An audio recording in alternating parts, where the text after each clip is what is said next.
Amanda Blenner-Hassett. I'm the founder of Brand Savvy Consulting.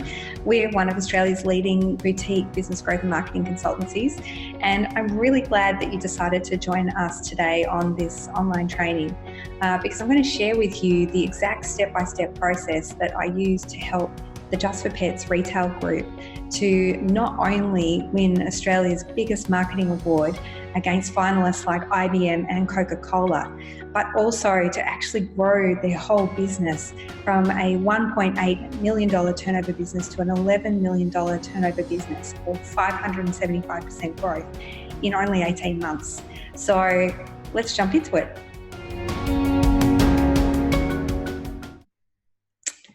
Okay, so this is all about how to disrupt your market. And we're going to start by looking at the journey of a business owner who goes from being just another competitor in their industry to actually becoming a market disruptor. They start out as an employee. And really, at this point, they're there to gather experience and to start to prove themselves in their industry. But they're really kind of limited by their role.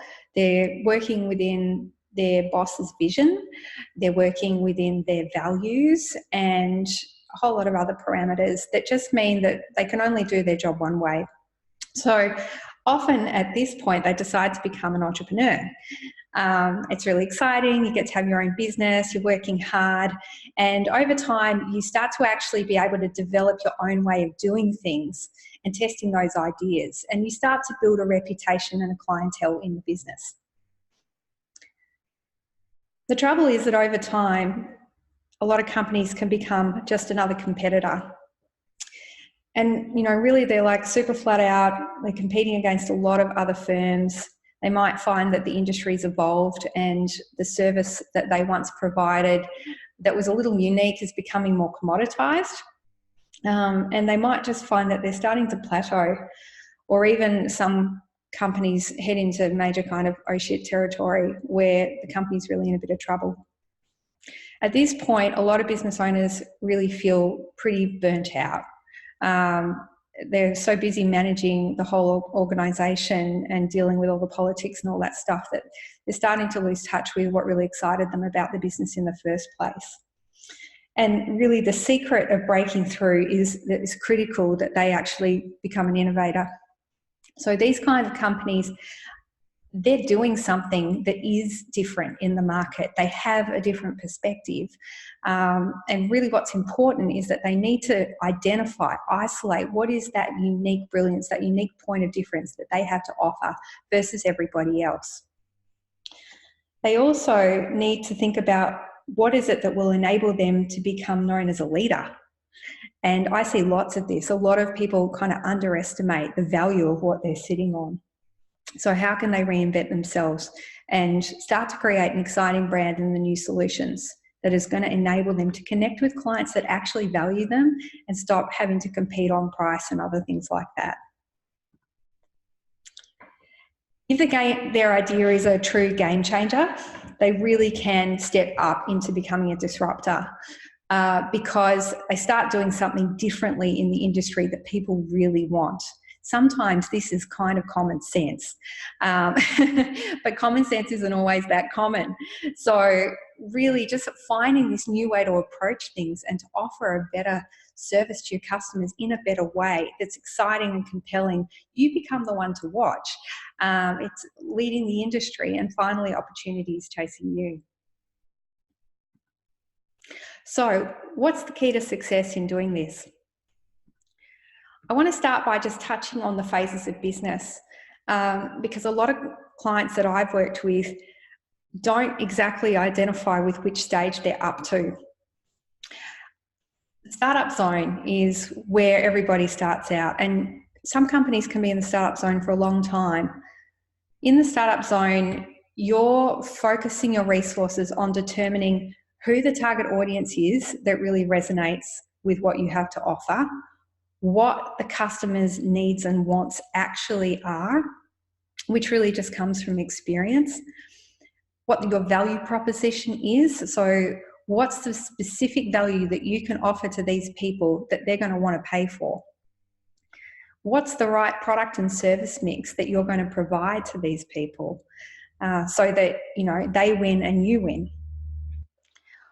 Also, what's the right marketing and sales model? So what's going to be the most efficient, effective way for you to get out there and convert your interest into actual sales and hopefully keep them? You also need to think about your competitive advantage. So it's starting to understand, what is that special sauce that we have to offer that other companies don't have? And how do we articulate that into an exciting point of difference in the market? And not least of all, what's the right business model for us to deliver all of this within? Now, you might be in this zone for, honestly, 10 or more years because you're trying and testing different things and the company is evolving. The whole goal is about reducing uncertainty. And what you're trying to get to is a point where you've actually got quite a consistent model that works. And at that point, you're ready to start to scale. And it's usually towards the latter end of that process that clients start to work with us. So when we get to this point, it's about moving over into the growth zone. And this is really like a different mindset to what the startup zone is about. You really, at this point, you need to think like a smart business leader, because scaling is going to require a lot of change in the business, and you want to make sure you're making the right moves at the right time. So at this stage, the whole goal shifts to return on investment. You put money in, you're expecting scale and to get money out. So at this point, we start focusing resources in the business on strategy and planning. It's really, really important to actually do that thinking work on how to increase leads, conversion, sales, and retention. So basically optimizing your whole sales and marketing model to develop actual business growth and scale, to streamline and optimize your whole systems and process so that you've got a well-oiled machine, to be able to increase the brand awareness, because obviously you need more people to know about you to make more sales, and the brand equity. So have a brand that means something in the market. Also, operations and efficiencies. It's really just making sure that as you scale, you can keep the train on the track and everything is humming along. So making the transition from the startup zone to the growth zone, this is called the activation point. And I'll say a quick thank you to Lachlan McKinnon, who wrote the Startup Manifesto, whose work I'm referencing here, who is a great associate of ours. When you're crossing the activation point, it's a big move, and it's going to require some investment of time and money.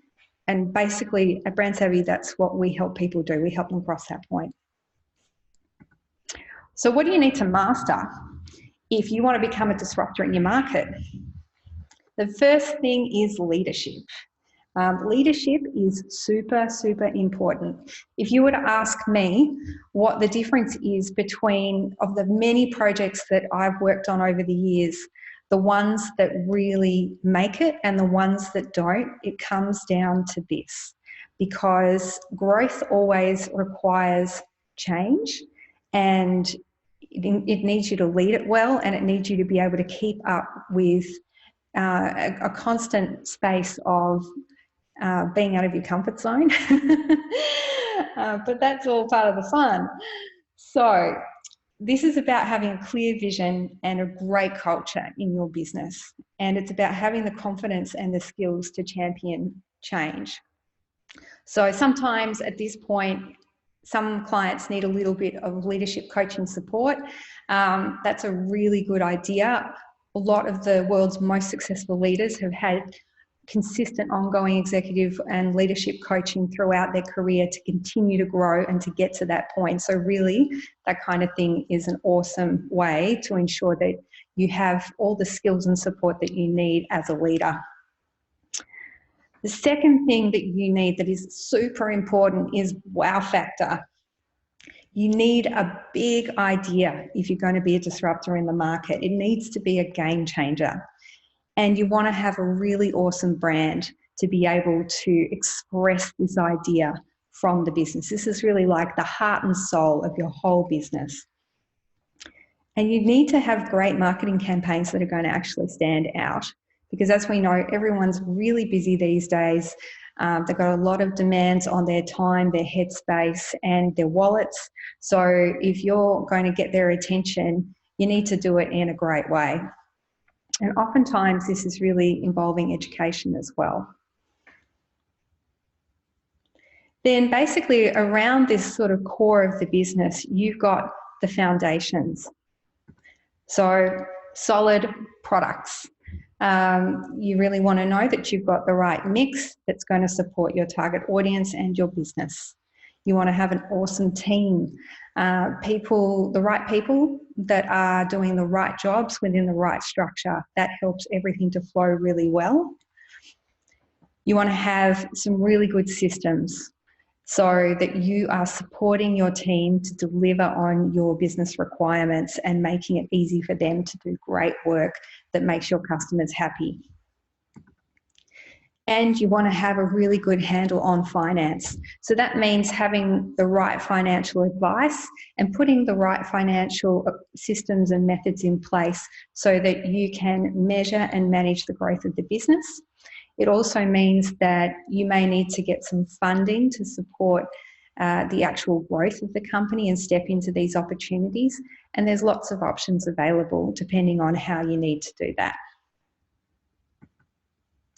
So, if you want to become a disruptor in your industry, here are the steps that we take.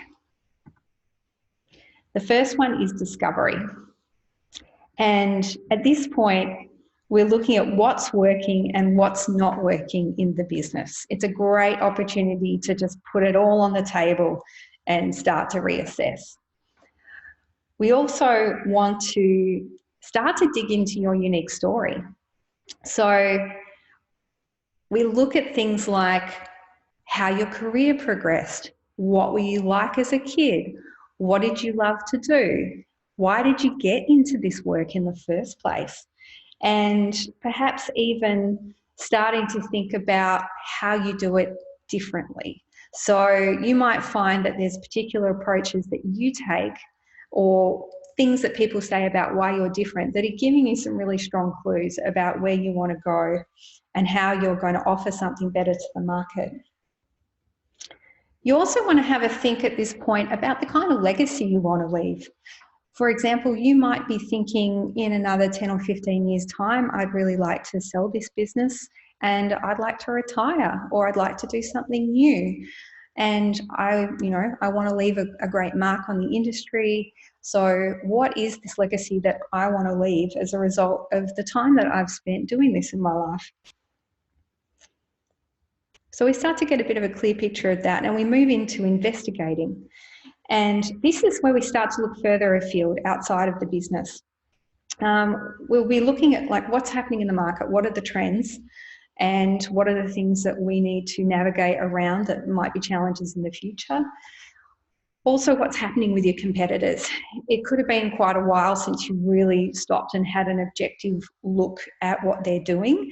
So getting up to speed with how they're presenting themselves, their value, and also the messages that they're communicating out to the market to see what the opportunities are to stand out. And also, this can be a really good time to get feedback and ideas from both your staff internally, because the staff are often actually a great source of insight into things that could be done better in the business, and that can be very profitable in the business. It's also a great time to have a chat to some existing customers and just, get some clear information about how you're actually performing, any things that could be done better, and maybe some new ideas that you could incorporate into the future. Our third step is to innovate. And this is really about working out how we're going to leverage this unique, what I like to call DNA in your business in this market. So this is where we start to come up with the wow factor idea, the big idea. And then once we've got that, we move into strategizing. So when we're strategizing, we're actually developing the roadmap to disruption. This is the step-by-step plan, the how it's going to work part, setting goals, defining the brand and the marketing strategies, and then, you know, around that, how the products, team, systems, money, timeline, etc., is going to work to support it. Our fifth step is to transform. And this is the part that most entrepreneurs really love because it's all about action. So finally, you have the opportunity to start to see some real traction and results by putting this into the business and seeing how it all goes. And once you do, it's very important to evaluate, because we want to know, did we actually achieve our goals? Did we achieve more? Are there things we could learn? And perhaps, you know, what learnings, what thinking do we need to take into the next chapter of the business? Because things may be evolving, and really what we're talking about here is a process that your company wants to iterate in order to stay ahead of the pack. And not least of all, it's really important to celebrate, because all of this activity, it's, you know, it's a real investment of time. You're asking your team members often to step up and work with you into the growth. So it's really important to acknowledge everything that you've achieved and reward people that have supported you along the way. So when you follow my step-by-step process, here's what you can expect. The first is clarity. A lot of clients, excuse me, a lot of clients speak about how fantastic they feel just finally knowing exactly where they're going in the business. As a result of that, you have a new level of control. You know exactly what you're doing, you know what the timeframes are, you know who's doing what, you know what your cash flow needs to look like, and finally you feel really in control of your both operations and the future direction. The third thing is profile. So as we put this out into the market, the business is going to increase its profile. And, you know, you become known because you have an exciting story to tell. It's all about putting that wow factor out there, and that becomes something that you can leverage. It turns into growth for starters. You actually start to see the income, the profitability, and the general results of the business start to scale. All of this starts to lead to opportunity, because really with all of this momentum, you start to become somebody to watch in the industry. People finally get you, whether it's customers, whether it's other people in the industry, and they can finally understand the value you have to offer, and that allows them to connect the dots to present new opportunities to you that you couldn't possibly imagine right now. And I get this feedback from clients all the time. And that's when I know that things are really starting to get a foothold. This is really how you become a disruptor in your market. The great news is that this works. We have lots and lots of proof that this works. I'm going to start by telling you a little bit more about the story of Just for Pets. So when I was approached by the CEO, Karen, they were really in dire straits as a business. They were a buying and marketing group based in New South Wales that represented 70 independent pet stores. And like many other independent retail sectors, they were starting to become corporatized, and their independent stores are really under threat. In fact, it had got to the point that 6 of the stores had been shut down in a 6-month period. And, you know, Karen was not only in danger of losing other stores, she was in danger of losing her own company too. So it was at this point that we started to look into what made the experience of shopping at one of their stores different, because basically customers didn't know, and that's why they were switching to these big corporate stores.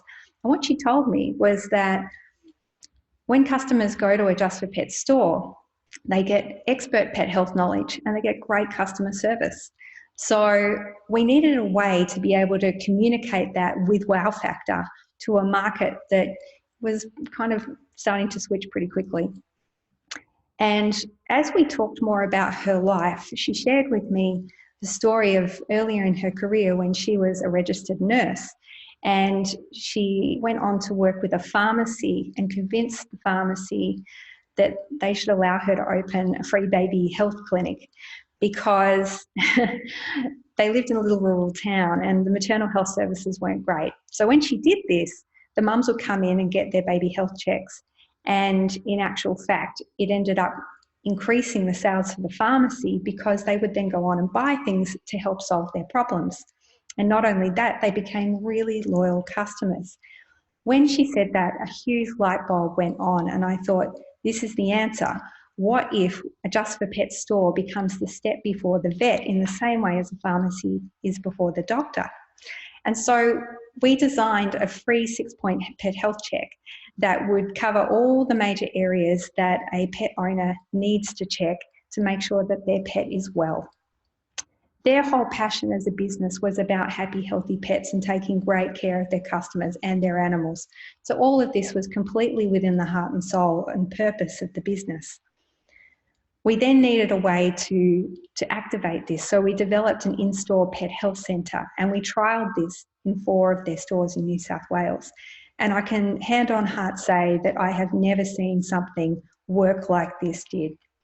Just putting their purpose, their values at the centre of the business and doing something disruptive was amazing. And we had results that I'd never seen before, but also the big international research agency that we worked with, and one of Australia's leading media agencies, they'd never seen results like this before either, which was really exciting. So we took these results to a number of the group's top suppliers, and we asked them to support it, and they pitched in and enabled us to roll it out across 40 stores nationally.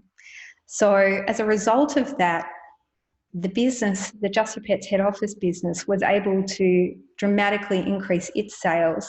It was able to completely stop the store closures from the corporate attacks that were happening, and it became an absolute rock star in its industry. Everyone was watching them. And not only that, one of the big corporations actually changed its strategy to be able to keep up with Just for Pets. So it was a massive win. These are just a couple more photos. This was one of the pet health centres here. This is a bit of PR that we gained on one of the campaigns. There were many, many other bits of media. This is one of the posters from an adoption day that we organised as part of the ongoing campaign. And this was the national launch, which took place live on National 9 News, which is really exciting. As you can see, Karen's having an awesome time. So this is the photo of when we won our awards. These are 2 of the top gongs at the Australian Marketing Institute Awards. This is Karen in the middle and our creative director Fiona on the right-hand side. So winners are grinners. And also we actually went on to win a number of other awards. These are just a few of them. So talking a little bit more about the results of this process. These are all in relation to companies turning over $1 million plus when they start with us. So Just for Pets, it was 575% revenue growth. Another company we worked with had 300% revenue growth. Another company we worked with had 100% profit growth, and that was a business turning over $2 million when we started with them. And a few things that clients say. James Chen, the Managing Director of Cords International, said in 3 months this process has delivered more value than consultants who charged over $1 million. And he has worked with some really big electronics brands. Karen Justice, CEO for Just for Pets, said, "What she has done for my business in this time is nothing short of miraculous." And Joe Biggs, the CEO of the JBD Group, said it would have been great to discover them years ago. So if you would like to know more about how you can explore the idea of disruption in your business, if you would like to have a chat with us, you are most welcome to get in touch. We do take on clients through an application process because this isn't exactly for everybody, but I would love to chat with you. So feel free to get in touch. You can contact us via the form in the website, which is brandsavvy.com.au. So I want to thank you so much for joining us today. I hope you got some really good value out of that experience and you learned some new things that you might be able to take into your business. And of course, if you'd like to know more, you're very welcome to get in touch with us. And I hope that you'll follow us on social media. Thanks a lot for joining us. Bye.